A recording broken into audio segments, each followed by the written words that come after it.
to graduating engineers, and I want to talk about outstanding engineers, and there's two come to mind, and you're the main one that comes to mind because you're an engineer. You've been a practicing engineer since 1946, I understand, right through to the current time, 2018. That's a pretty good track record. Now, I know a lot of very good engineers, but I know very few who have thought outside the sphere of engineering, and you've delved into the world of ideas, and you've engaged with the intellectual environment that we need as engineers to be successful.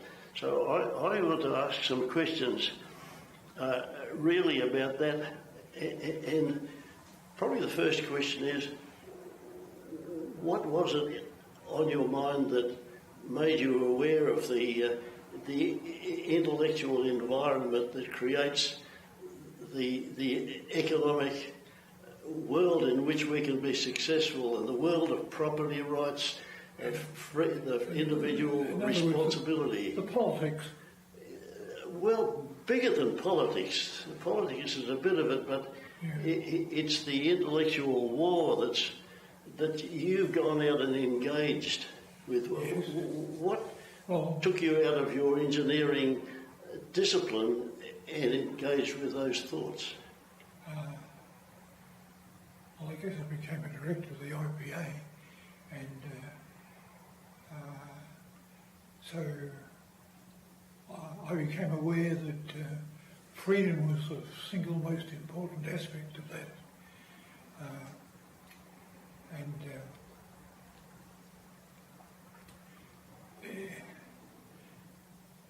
It's how then you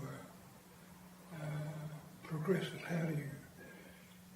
And it was a time when I met John Hyde, who was leading the drives in the political sense, and under Malcolm Fraser, was it? I think it was Fraser. Sure. And he, in my mind, was a disaster.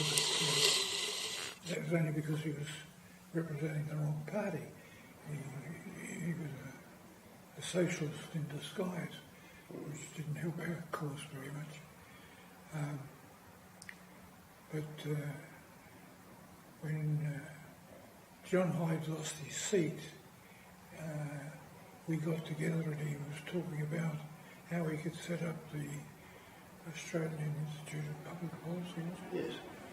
And we did that. And I think we did that very successfully. So much so that the Institute of Public Affairs, which was based in Melbourne, wanted a chief executive, and they wanted John Hyde. And so that's what we did. We successfully wound up the Australian Institute of Public Policy, was it? That's right, yeah, and LPP. John went to Melbourne to head up the IPA there, and at the same time Mike Nahan came over to take John's place here, and he now, of course, is leader of the opposition.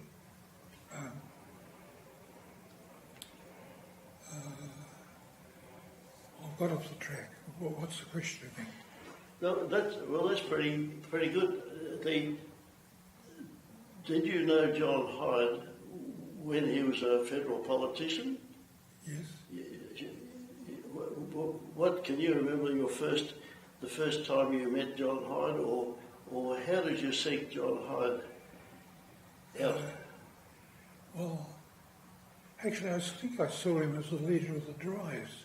As you know, Fraser wasn't a dry, quite the contrary. That's a Churchillian understatement. He was an out-and-out socialist. his claim to fame was Mugabe. I mean, geez, what a dreadful choice. But I think when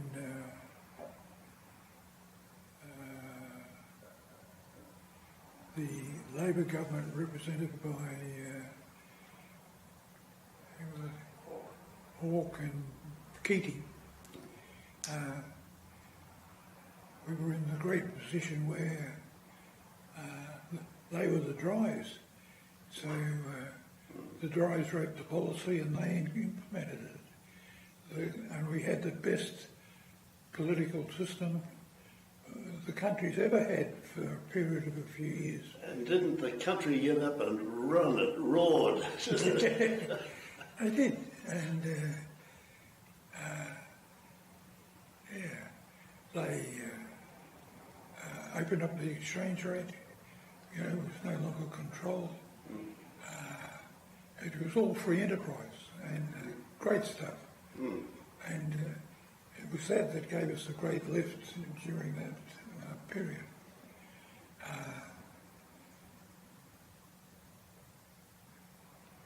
don't know whether that answers your question. Yeah, sure it does. Now, you decided to back John Hyde. Yes.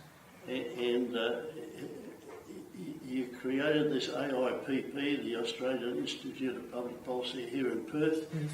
Were you the sole? You were the sole contributor. Was that 100% Harold Clough? I think it was, yeah. Okay. Yeah. And you selected John Hyde to run it? Well, I remember getting together with John. Okay. And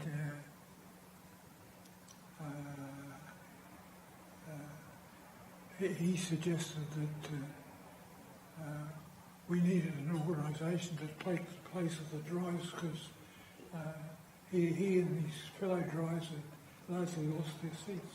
Okay.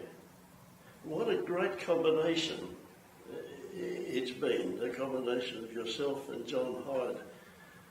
He's such a modest guy. he claims no credit for anything at all, and yet he's the intellectual powerhouse for all these dry ideas. I've spoken since I think in 2002 in Sydney. I had a good conversation with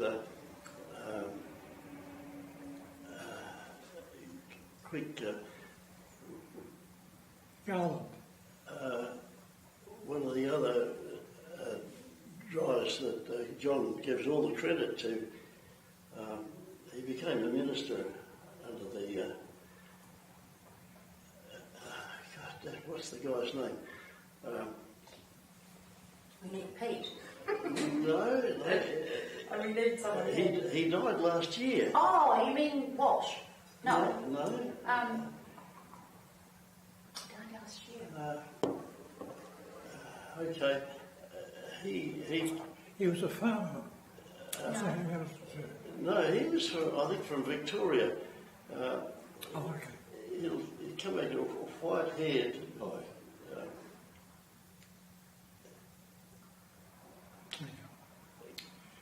It'll come. It'll come. Move on.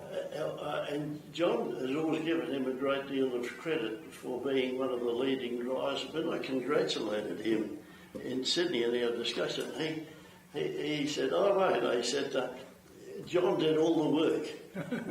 We supported him, but we let John do all the work because the rest of us were too worried about our political careers to step forward." Yes. John always had to step forward and make the move on Jim this. Carlton. Jim Carlton. And he's the guy that said exactly that to me. And I suddenly realised I was going to get more truth by prospecting around for comments because John wants to give credit to the 10. He calls them the group of 10. When you work it out, there were only about 3, and we know who they were, but John wants to give them all the credit. So that's that was it. Now, that was a pretty good strategic move. You chose the right person to form this thing, and then John was so successful with putting these ideas together in AIPP that IPA really was really a takeover bid, wasn't it? They took over AIPP because they needed John to run the IPA, and that was, you could call it a reverse takeover in the corporate sense. But what a good sound move that was, and we value John Hyde's input at Rancal because he's like the resident philosopher, and he has a great sense of what ideas will work and what ideas won't work. And he's a wonderful filter in that sense. Yeah.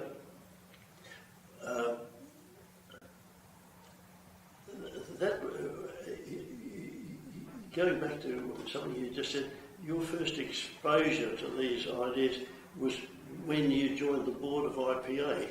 Did I get that right?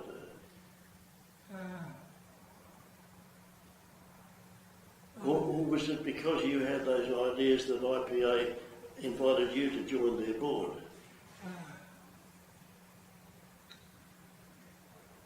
No, I think I've always had those ideas.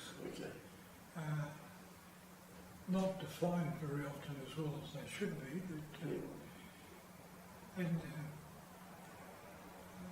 it was really a question of I don't believe in socialism, I don't believe in communism, don't believe in socialism, which is a step better but not still not good. Just another brand. And I believe a free enterprise system, a free system, letting the market decide what we should do and what we shouldn't do, is by far the best system. Yeah. I've had trouble with convincing socialists on this. Do you know what the usual question is? But if you just leave it to the market, how can you control it? And I said, well, that's the beauty of it. You don't. It controls itself. And you can't fiddle with it. It's just there. And as long as the government doesn't move in and fine-tune it, as they like to do, I think it's a highly competitive system. I think Hayek coined the phrase "the fatal conceit." And he thought that the politicians are so conceited that they really honestly believe they can control the market better than the market can control them, and they're so wrong. He calls it the pretense of knowledge. So this is now. There's another aspect of your career that I want to mention. That's how you got involved in the world of ideas and so successfully promoted them and you can see the results of that.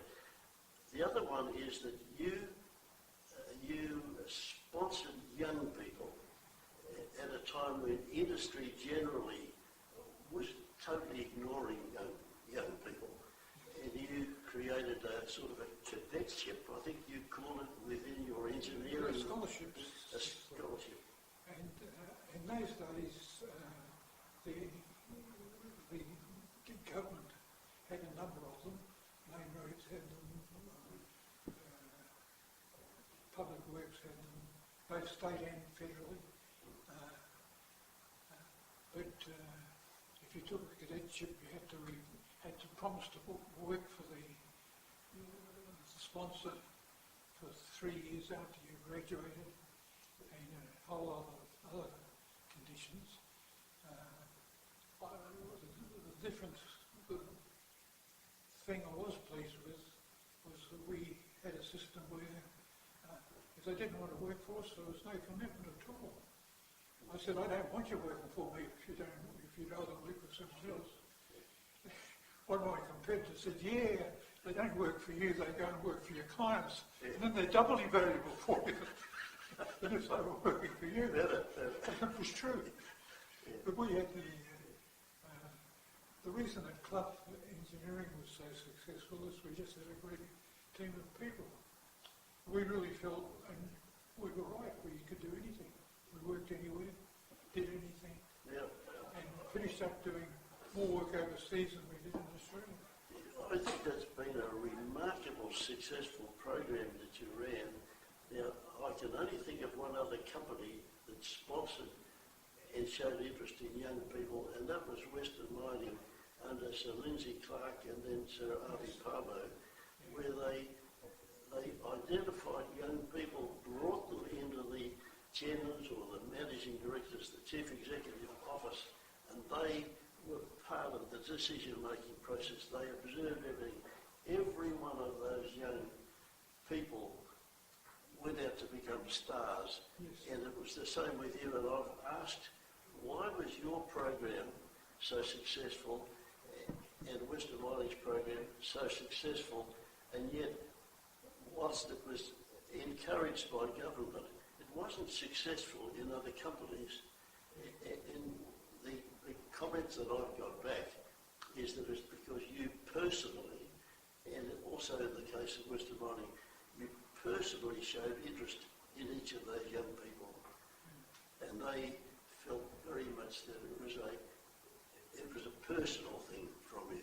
The other bigger companies, big organisations that had the similar scholarships and cadetships, it was delegated out to other junior staff members to hold the hand of this young person and make sure they find their way around, but there was no inspiration thing. So were you consciously... You were personally influencing each of those bright young people that you were sponsoring? Thinking back, I don't think so, but maybe I did. I do know that looking back, the best thing I did in my business was to sponsor these young people. And, we have 140, I think now, Clough Scholarship graduates. And gee, they're doing some great things worldwide. Yeah. They come back for your reunion, and they're all running big companies. And it's great to see. And what was happening in Cambodia with Sue? She was there, and Yeah, one of the former scholarship winners was instrumental. there was a fellow there, there's a fellow in Cambodia that runs a program called Scott Neeson, very successfully, and he takes sort of kids off the tip and encourages them to learn English and go to school. And he had a sponsor. He ran a big company called, what was the name of the company? A fastening company in the States. Yeah. And they went to Cambodia, and this fellow said he wanted to have run a scholarship system.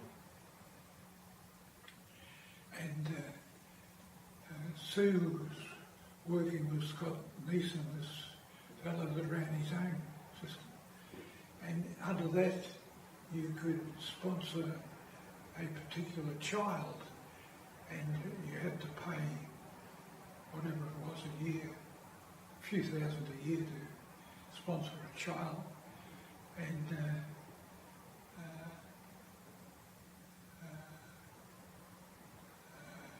but he came in and wanted to give them a big, several hundred thousand, a big thing, set up a particular school there where they could go to.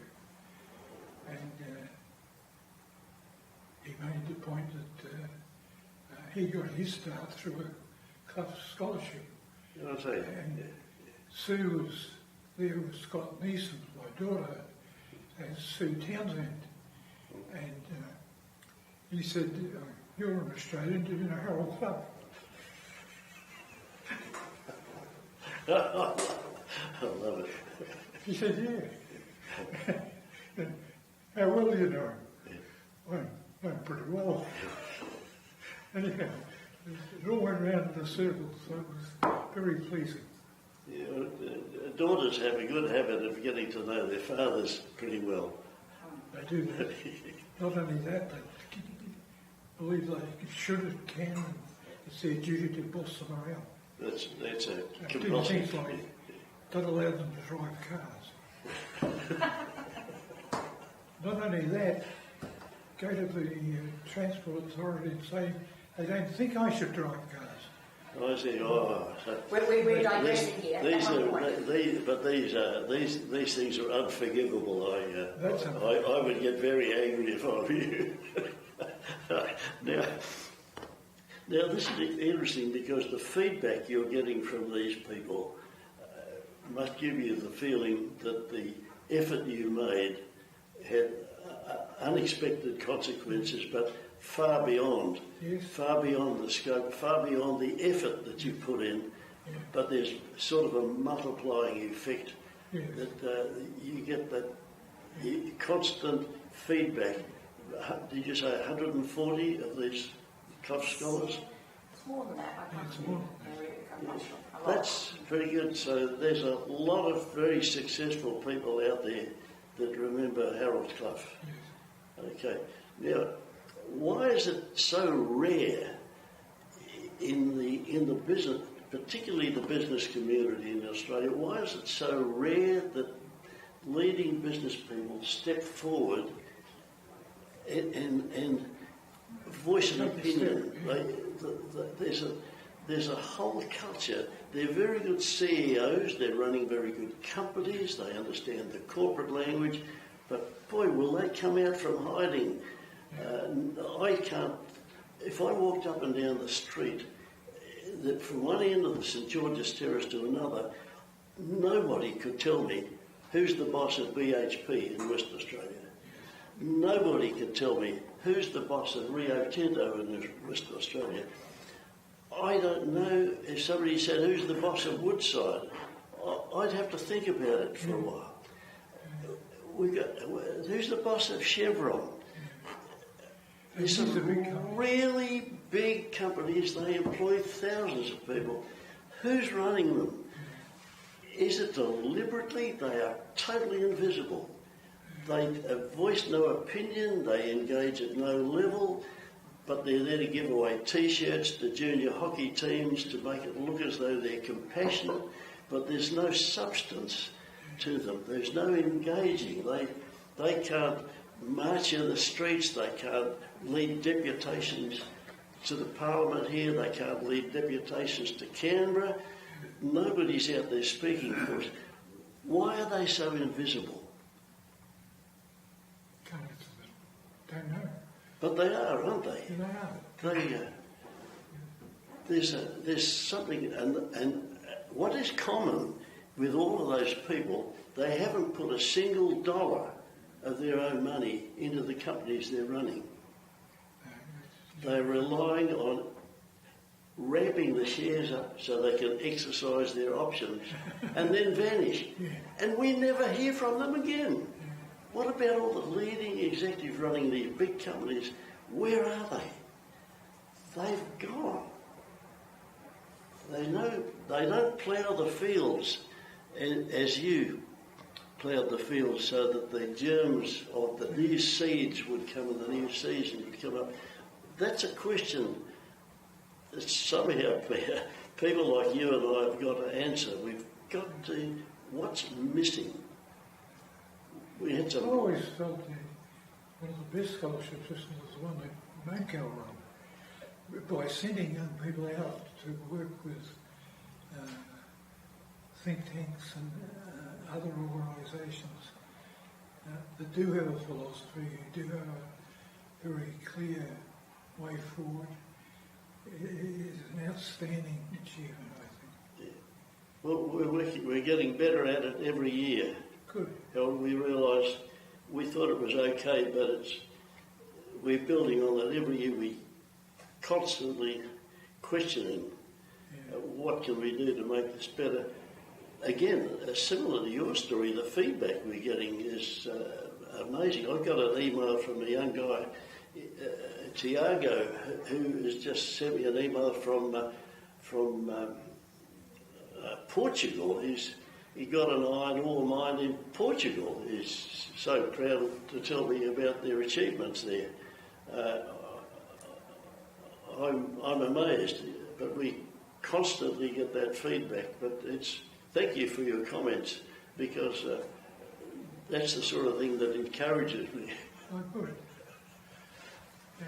Well, thank you very much for your time, Harold Clough. It's always a pleasure, John. And Becky, for making this possible. I think we've captured some thoughts that I will include in my talk to these engineering students. And I tell them there's a life beyond. I might be becoming graduate engineers. When does this happen? On the 24th of March. Oh, that's not far away. Yeah, I've got time. Yeah. I'll think of something to say.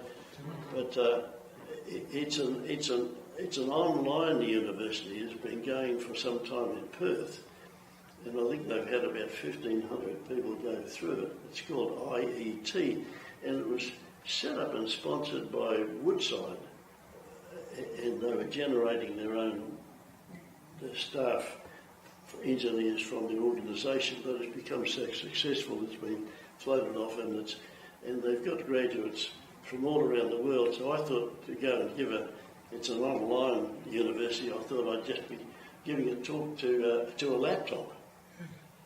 Being an online thing, but they say they do gather a lot of the students come together, and they've reverse engineered back from being online. They've taken up a full floor in the TAFE in Leederville, the Leederville TAFE, which is a lot of spare space in there. They've taken a floor there, and they're actually having online courses so that the people that are local can actually go and engage with each other. So it's quite an interesting development. So thank you for helping me. And I've always wanted to ask these questions.